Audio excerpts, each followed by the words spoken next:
திருச்சிற்றம்பலம். தென்னாடுடைய சிவனை போற்றி, எந்நாட்டவர்க்கும் இறைவா போற்றி. அனைவருக்கும் வணக்கம். ஸ்ரீ குபேரன் சேனல் நேயர்கள் அனைவருக்கும் அன்பான வணக்கங்கள். இன்னைக்கு நாம் வரக்கூடிய குரு பயிற்சி பலன்கள் எப்படி இருக்கும் அப்படிங்கிறத பார்க்கலாம். ஏப்ரல் மாதம் 2023 மீன ராசியிலிருந்து மேஷ ராசிக்கு குரு பகவான் பயிற்சியாக இருக்காரு.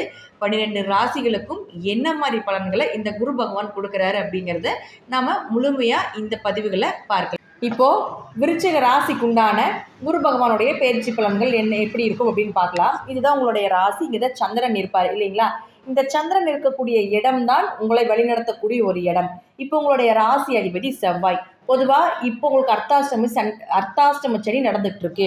4ஆம் வீட்டில் சனி இருந்து உங்களுடைய ராசியை பார்த்துட்டு இருக்கார் அப்படிங்கிற ஒரு அமைப்பு உண்டு. அது ஒரு மைனஸ் தான். 2 மற்றும் 5ஆம் அதிபதியான குரு உங்களுக்கு 6ஆம் வீட்டில் போய் மறைகிறார்.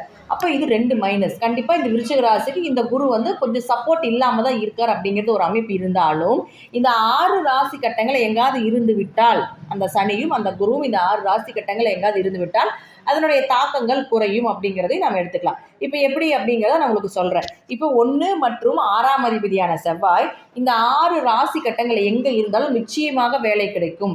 இந்த காலகட்டங்கள் இந்த ஒரு இடத்தை விட்டு இன்னொரு இடமாற்றத்தை ஏற்படுத்தி கொடுப்பார். இடமாற்றம் பண்ணி ஒரு வேலைகளை கொடுப்பார், அல்லது வேலை செஞ்சுட்டு இருந்தீங்கன்னா கொஞ்சம் அலைச்சலையும் கொடுப்பார் அப்படிங்கிற ஒரு அமைப்பு. ஆனால் உங்களுடைய எவ்வளோ அலைச்சல் இருந்தாலும் சரி, எவ்வளோ வேலைப்பளுக்கள் இருந்தாலும் சரி, அதற்குண்டான ஒரு நல்ல பெயர் அப்படிங்கிறது, ஒரு நல்ல அடையாளம் அப்படிங்கிறது இந்த செவ்வாய் அந்த 6 கட்டங்கள் எங்காவது இருந்தால் நிச்சயமாக இந்த குரு பகவான் ஏற்படுத்தி கொடுத்துருவார். இவர் நல்ல பையன், நல்ல பொண்ணு, நல்லா வேலை செய்யுது அப்படின்னு சொல்லக்கூடிய ஒரு அமைப்பாக உங்களுடைய உழைப்புக்கேற்ற பெயரும் உழைப்புக்கேற்ற ஊதியத்தையும் அமைச்சு கொடுக்கக்கூடிய இந்த குருவினுடைய வேலை இந்த 6 கட்டங்களுக்குள்ள செவ்வாய் எங்கே இருந்தாலும். அடுத்தது உங்களுக்கு 2 மற்றும் 5ஆம் அதிபதியான குரு இந்த 6 கட்டங்களில் எங்கே இருந்தாலும் சரி, பொருளாதார வளர்ச்சி, குடும்ப ஒற்றுமை, தனப்பெருக்கம், கையில் எப்பவுமே காசு இருந்துகிட்டே இருக்கிறது, உங்களுடைய அதிர்ஷ்டங்கள், இது எல்லாமே நிச்சயமாக பெருகக்கூடிய ஒரு காலகட்டங்கள். நீங்கள் கொடுக்கக்கூடிய வாக்கு, உங்களுடைய பேச்சு, உங்களுடைய செயல்கள், உங்களுடைய எண்ணங்கள் இதெல்லாமே சிறப்பாக இருக்கக்கூடிய ஒரு காலகட்டங்களாக இருக்கும். அவரே 5ஆம் அதிபதியாக இருக்கிறதுனாலே உங்களுக்கு குழந்தை பிறக்கக்கூடிய ஒரு சூழ்நிலைகள், குடும்ப ஒற்றுமையாக இருக்கக்கூடிய ஒரு அமைப்பு. அடுத்தது பார்த்திங்கன்னா குல தெய்வத்தினுடைய அனுகிரகம் கிடைப்பது, இதெல்லாமே 5ஆம் வீடு தான். குலதெய்வம் தான் 5ஆம் வீடு, குல பெருமையே 5ஆம் வீடு தான். அப்போ இந்த குருவை இந்த 6 கட்டத்தில் எங்காவது இருக்கக்கூடிய குரு பார்த்துவிட்டால் நிச்சயமாக குலப்பெருமையை நிலைநிறுத்தக்கூடிய செயல்களை செய்வீங்க அப்படிங்கிறதையும் நாம் எடுத்துக்கலாம். அதே போல் இந்த 5ஆம் வீடு அப்படிங்கிறதுனால தத்துப்பிள்ளை யோகத்துக்கும் உங்களுக்கு ஏற்படுத்தி கொடுக்கும். அப்போது நல்ல டாக்டர் அமையிறது, குழந்தைகளுக்காக ஏதாவது ஒரு ஆப்ரேஷன் செஞ்சு குழந்தை எடுக்கக்கூடிய ஒரு சூழ்நிலை எல்லாமே நிச்சயமாக ஏற்படுத்தி கொடுப்பார். அடுத்து உங்களுக்கு 3 மற்றும் 4ஆம் அதிபதியான சனி பகவான் இந்த 6 கட்டங்களில் எங்கே இருந்தாலும் சரி, முயற்சிகள் கைகூடி வரக்கூடிய ஒரு அமைப்பு, செய்கின்ற எல்லா விஷயங்களும் காரியம் ஜெயமாகிறது, இளைய சகோதரர்களுடைய அன்பும் ஆதரவும் கிடைப்பது, அவர்கள் மூலமாக ஏதாவது உதவிகள் கிடைப்பது, 3ஆம் இடம் அப்படிங்கிறது மாமனார் ஸ்தானத்தை சொல்கிறதா, மாமனாருடைய உதவிகள் கிடைப்பது, அவர்கள் சொத்துக்கள் ஏதாவது கிடைப்பது, இதற்கெல்லாமே வாய்ப்புகள் உண்டு. அதுவே 4ஆம் அதிபதியும் ஆகிறதுனால எப்பவுமே சனி 4 இருந்ததுன்னா ஒரு வீட்டை கொடுத்துட்டு தான் போவார். வீட்டுக்கு கஷ்டப்படுவீங்க, ஆனால் போகிறப்ப வீடோ நிலமோ இடமோ ஏதாவது ஒன்று, வீடு, வண்டி, வாகனங்கள் இதெல்லாமே கொடுத்துட்டு தான் போவார். அப்போ இந்த 6 கட்டங்களுக்குள்ளே எங்காவது இருந்தாலும் நிச்சயமாக இந்த காலகட்டங்களே அதை கொடுத்துருவார் அப்படிங்கிறதையும் நம்ம எடுத்துக்கலாம். ஆரோக்கியம் சிறப்பாக இருப்பது, அடுத்தது பார்த்துட்டிங்கன்னா உங்களுடைய நண்பர்கள், உறவினர்கள் எல்லாமே உங்களுக்கு சாதகமாக இருக்கக்கூடிய ஒரு காலகட்டங்களை எல்லாமே ஏற்படுத்தி கொடுப்பார். அடுத்தது உங்களுடைய ராசிக்கு 7 மற்றும் 12ஆம் அதிபதியான சுக்கிரன். இந்த சுக்கிரன் இந்த 6 கட்டங்கள் எங்காவது இருந்தால் தான் உங்களுக்கு குருபலன்.